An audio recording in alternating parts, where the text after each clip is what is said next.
Ukraine ആക്രമണത്തിൽ പരിക്കേറ്റ Russian പട്ടാളത്തിലെ Malayali സൈനികൻ മോസ്കോയിൽ തിരിച്ചെത്തിയതായി റിപ്പോർട്ടുകൾ. തൃശൂർ കുറാഞ്ചേരി സ്വദേശിയായ ജെയിനാണ് മോസ്കോയിൽ തിരിച്ചു വന്നത്.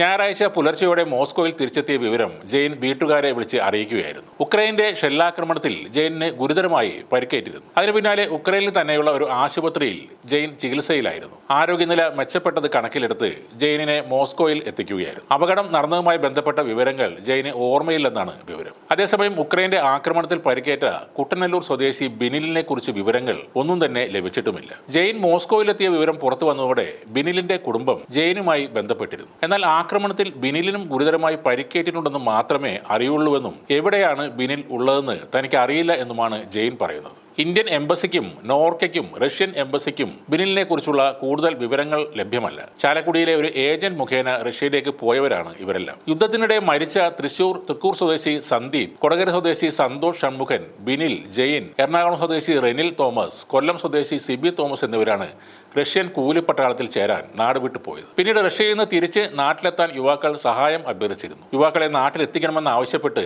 കുടുംബാംഗങ്ങൾ വിദേശകാര്യ മന്ത്രാലയത്തിന് നിവേദനവും നൽകിയിരുന്നു. അനധികൃത റിക്രൂട്ട്മെന്റ് വഴി ഇത്തരത്തിൽ നിരവധി ആളുകൾ കേരളത്തിൽ നിന്ന് ഉൾപ്പെടെ റഷ്യയിലെ സൈനിക ക്യാമ്പുകളിൽ കുടുങ്ങിക്കിടക്കുന്നതായും റിപ്പോർട്ടുകൾ പറയുന്നു. സ്വതന്ത്ര റഷ്യൻ വെബ്സൈറ്റായ മീഡിയ സോണയുടെ കണക്കനുസരിച്ച് 2024 ജനുവരി 1-നും ഡിസംബർ 17-നും ഇടയിൽ കുറഞ്ഞത് 31,450 റഷ്യൻ സൈനികരെങ്കിലും മരിച്ചിട്ടുണ്ട്. എന്നാൽ ഡിസംബർ 30 വരെ ഏകദേശം 4,27,000 റഷ്യൻ സൈനികർ കൊല്ലപ്പെട്ടതായാണ് ഉക്രൈന്റെ chief colonel general Alexander Syrskyi പറയുന്നത്. അതിൽ കൂലിപ്പടയാളികൾ എത്ര പേര് ഉണ്ടെന്നതിന് കൃത്യമായ കണക്കുകൾ ഒന്നും തന്നെയില്ല. നേരത്തെ ആഗസ്റ്റിലാണ് റഷ്യൻ സേനയ്ക്ക് നേരെയുണ്ടായ ഉക്രൈൻ ഷെല്ലാക്രമണത്തിൽ തൃക്കൂർ സ്വദേശി കാങ്കിൽ ചന്ദ്രന്റെ മകൻ സന്ദീപ് കൊല്ലപ്പെട്ടത്. സന്ദീപ് ഉൾപ്പെട്ട 12 അംഗ റഷ്യൻ പട്രോളിംഗ് സംഘം കൊല്ലപ്പെട്ടതായും ആശുപത്രിയിൽ മൃതദേഹങ്ങൾ റഷ്യൻ മലയാളി അസോസിയേഷൻ അംഗങ്ങൾ തിരിച്ചറിഞ്ഞതായും തൃക്കൂരിലെ വീട്ടിൽ അന്ന് അറിയിപ്പ് ലഭിച്ചിരുന്നു. ചാലക്കുടിയിലെ ഏജൻസി വഴി കഴിഞ്ഞ ഏപ്രിൽ 2-നാണ് സന്ദീപും മലയാളികളായ മറ്റ് 7 പേരും റഷ്യയിലേക്ക് പോയത്. സൈനിക ആവശ്യത്തിന് വേണ്ടിയാണ് പോയതെന്നാണ് സൂചനകൾ. എന്നാൽ മോസ്കോയിൽ